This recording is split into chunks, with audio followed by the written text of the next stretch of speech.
My parents divorced when I, nearly adult male, was 5. I'm not sure why. Part of me has always figured Dad cheated on Mom because he was with somebody suspiciously fast afterward, like that same month fast. But my mom never spoke about it. She just told me both she and Dad loved me and that would never change. I would never have to choose between my parents. My dad was in 2 live-in relationships post-divorce. When I was 7, he was with Jen and had Luna tween with her. And then when I was 10, he was with Bree and had Harry pre-tween with her. Jen and Bree stopped being moms to their kids, so my dad became a single full-time parent to my half-siblings. From that point onward, my dad has tried to convince Mom that she could step up and at least feel some kind of female role model relationship with them. He also corrects me on the half-siblings term and says we're just siblings, and if I were to call them just my siblings, it might soften Mom's heart to be a female or maternal figure for them. He would ask my mom on my behalf to let me have my half-siblings over to her house during her custody time. My parents share equal time with me. He would claim I missed my half-siblings when I was gone and I wanted to spend every holiday with them, etc. None of this is true. I never said those things or implied them. Luna's having a really hard time with no female family members. She has a dad, 2 half-brothers, and an uncle. So Dad has been more forceful about Mom's part in all of this lately, and now he's trying to rope me in more. He sat me down recently and told me my half-siblings deserve to have Mom, and I could help them with that. I could share my mom and let them feel the love they deserve to feel. He said I've always treated them like lesser siblings, first by calling them half, then by not trying to include them in my life at my mom's house. He told me this is where my big brother role needs to take off. In response, I told him that it's not my job and has never been my job to provide my half-siblings with a mom. I told him it was on him and their moms to do that. And I told him it was sick how he kept trying to rope my mom in. I told him to accept that he only had 1 kid with Mom, and she was only obligated to care for me.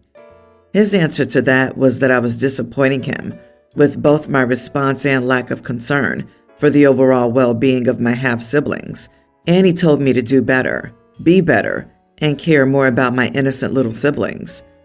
I told my mom about it, and she tore Dad a new one for putting this on me.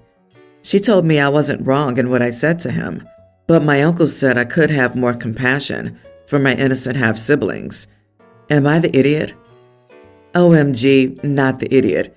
You or your mother have no obligation to provide a mom to your half-siblings. Your father's a moron to think his first wife needs to mother his next 2 children with other women. Your uncle's opinion is irrelevant. Let me take a wild guess. This uncle is your dad's brother, SMH. None of this is on you. Your dad just wants time away from his kids so he can palm them off on your mom and find a 4th woman to have a kid with. Yikes. Let's be honest here. It's not about him wanting his children to bond or a mommy for his children because he can find one elsewhere. He wants his children and OP to be out of the house half the time. It comes down to the fact that Dad doesn't view women as individuals. He sees them as interchangeable and based on the services they can provide and the tasks they can do, like an employee, not a person, and not a partner. This is probably why his relationships eventually fail. Does your dad collect kids? How on earth is it your responsibility to share your mom? Like that's even a thing. What does he think, she's a pizza? Your siblings would be fine without a mom if your father stopped pointing out that they're missing out. Dad's just looking for a free babysitter. But Dad picked the mothers of these kids, and he chose poorly. That's on him, not your mom. It sounds like the best thing for you would be to just go stay with Mom. Let Dad figure his life out without putting any of it on you. My 28th female brother, JC, 35, proposed to his girlfriend, Izzy, 29, over the summer. The background to this whole drama is that I planned many parties, and earlier this year, I planned the wedding of my boyfriend's sister and was a bridesmaid. I am not a professional, I just have a good grasp of aesthetics and know a lot of people in the local area, so my friends ask or I offer to help with party and event planning sometimes. About 6 weeks ago, I got a call from Izzy asking me to be her maid of honor. I was very surprised because we don't know each other well, and my calendar was so hectic in the early part of the year, I really don't have time. I was upfront with her about this, telling her how flattered I was and that I'd be happy to be a bridesmaid if she wanted, but I just wasn't able to take on maid of honor responsibilities. Izzy was annoyed about this and admitted she had expected that I would accept being maid of honor and offered to plan the wedding with her, since I had for my cousin previously and boyfriend's sister. I said again that if she wanted me to be a bridesmaid, I'd happily do it, but I wasn't going to plan her wedding or associated events. She begrudgingly accepted this, but I had a feeling that I wouldn't be one when it came time to officially have a bridesmaid, which was fine. JC never brought this up, so I thought no more about it. A couple of days ago, I got a call from the event coordinator of a hotel I've used for events in the past. This person had questions about my wedding requirements. I was confused, obviously. It transpired that Izzy had called this hotel and used my name to get an appointment with the coordinator, and then further dropped my name to try to secure a sizable discount, saying that I was involved in planning the wedding. I was mortified. On a hunch, I called the restaurant owner, where I held my parents' anniversary party, to ask if he'd had any contact about an event that I was planning. He had. Again, Izzy had called about hosting a bridal shower, again asking for a discount based on my name. I called Izzy and said she had some nerve to be touting my name around, embarrassing me in front of people I know and work with, all without my knowledge. We argued. Izzy said mentioning me shouldn't have been a big deal since I wouldn't help her. It's the least I could do. To which I said, not when you try to lowball my contacts and don't even ask me if I'm okay with you using me as a contact. The argument went on until I called her an entitled bridezilla and hung up. JC says I shouldn't have said that to her and just let the venues tell her no on their own. But I think it's nuts that she feels entitled to use my name and then run it through the mud with people who have really helped me in the past. Am I the idiot here? Not the idiot. That is bananas behavior on her part. She and JC are acting like there is no harm or impact of this, but there is, and they're abusing the name you've built for yourself without your consent or involvement. The way you stood up for yourself was entirely reasonable and appropriate. She doesn't grasp the importance of a reputation in this industry. Name is everything, and her throwing it around so casually causes you damage in the optics of these vendors. Either that or she does know and just doesn't give a crap. Yeah, I'd call everyone you've ever worked with and push Bridezilla straight under that bus. And you will probably not be invited after all, are you? Everyone's the idiot here. Are you not close with your brother? Do you hate him or what? I don't understand you hosting parties for your parents, friends, cousins, and boyfriends' friends, to the point that you're on a first-name basis with people in the industry. Yet you essentially just shrugged them off and wanted nothing to do with their event or even to help connect them. There's some obvious resentment already happening there. I feel most bad for your brother and what he's having to learn about both of you here. Last Saturday, my toddler daughter and my mom went to the next town over for a day of shopping. It's summer at the moment in my country, and where we live, it gets really hot. After watching a movie, we walked back to my car, which was in the sun on the roof of the car park. We ran into an old friend of my mom's who lives in the same town as her, and they started talking. I politely stood in the hot sun with my daughter for 10 minutes, listening to the two of them talk. My daughter starts fidgeting and getting grumpy. I recognize that she's overheating and needs to get in the shade. I told my mom that we need to get my daughter into the shade and asked if she could chat with her friends at home. My mom snaps at me that I need to teach my daughter to be patient and respectful when adults are speaking. This was the story of my entire childhood.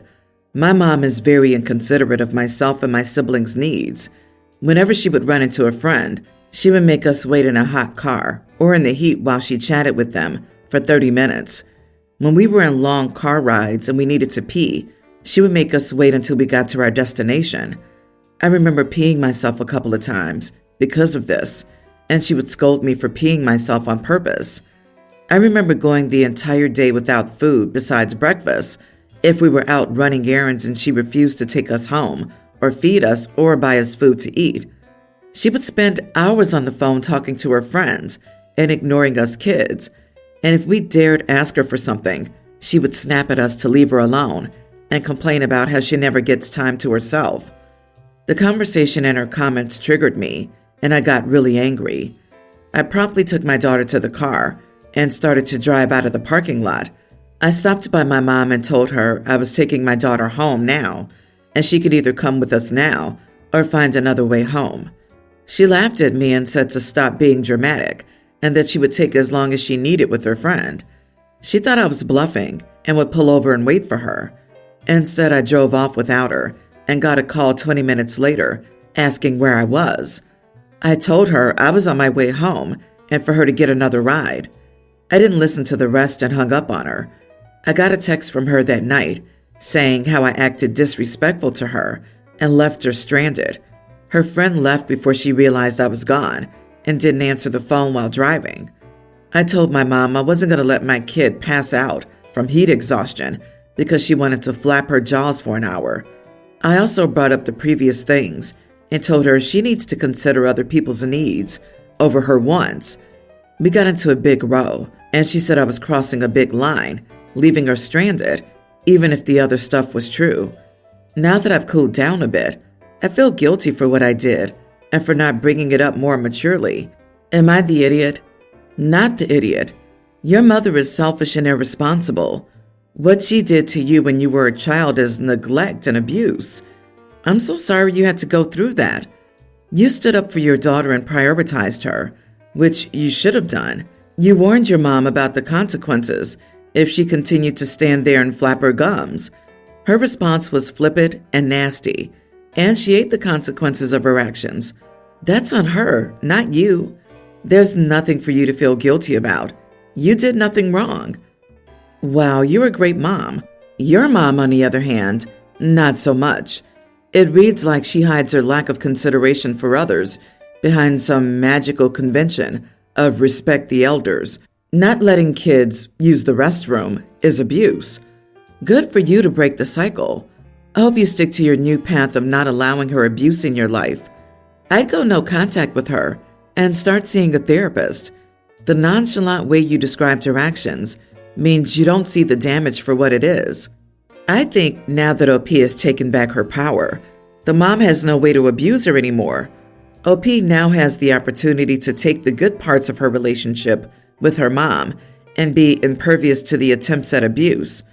No contact is quite painful for the victim, so unless OP isn't able to handle her mother, which she's shown she can, there's no need for her to put herself through that. I, 26 female, am getting married next year. I have a niece who's a pre-tween. We'll call her Jess. And my partner has a niece who's 5. We'll call her Ava. Jess is painfully shy. She's cried through every school function she's been in, hates having her photo taken, and takes a long time to warm up to people. So when we picked our flower girl, the obvious choice was Ava, and that seemed fine up until a few weeks ago. Now Jess is becoming jealous. Ava was practicing the other day, and she tried to rip the basket out of her hands, and we had to separate them. She keeps complaining about Ava getting a dress with a bow, calling her a stupid baby.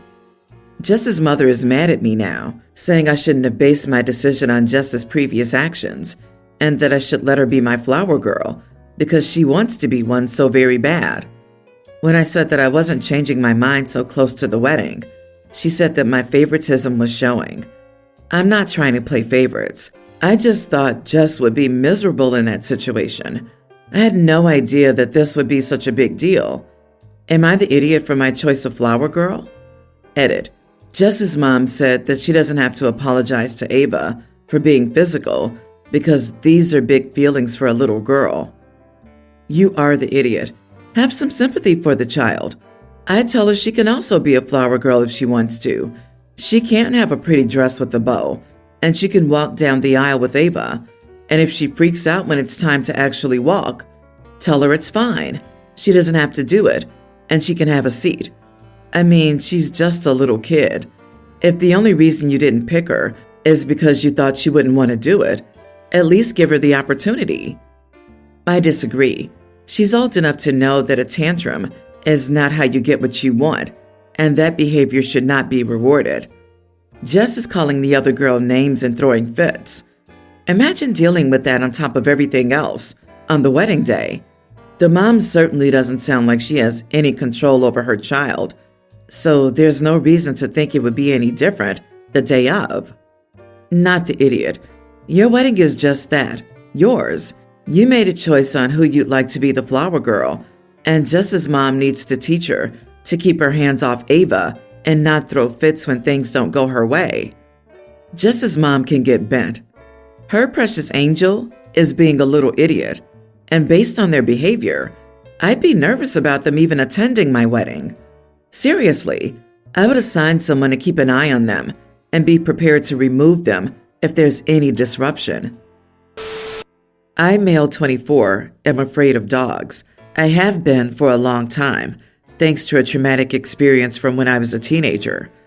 I'm able to pet smaller dogs, e.g. poodles, but with anything even medium-sized, I do my best to stay away from them. People in my life know about this and are generally understanding, including my girlfriend, Viv, 23, who I live with. One of Viv's friends was leaving the country for a couple of weeks to tend to a family matter and asked Viv if she'd be willing to take in her German Shepherd while she was gone. Viv decided to run this by me, and I said I didn't want a dog that big in my living space.